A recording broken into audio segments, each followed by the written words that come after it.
People here in Cullman County voted in big numbers for Donald Trump during the last presidential election. He came back here to show them his support. A lot of those voters here say they want to make sure that President Joe Biden only spends one term in office, and they would like to see Donald Trump back in the White House.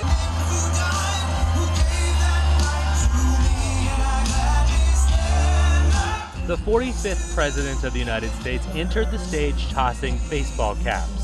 I just love him. I love what he does for our country and his intentions. Hello, Alabama, and I'm thrilled to be back. A crowd packed tight who waited all day to hear him speak. He started off talking about COVID and the rising cases here. The vast majority in the crowd not wearing masks. They weren't required to. Nina DeWitt traveled here from Birmingham. We don't need the mask. The masks don't really help us. And this is an open air, and we have natural antibodies. And not a surprise to anyone here, Trump spent the majority of his speech on the job President Biden is doing, calling what's happening in Afghanistan a disaster. They move our military out before they move our civilians, and before they move $83 billion worth of equipment. Let's move them out. And the Taliban looks and they say, I can't believe it.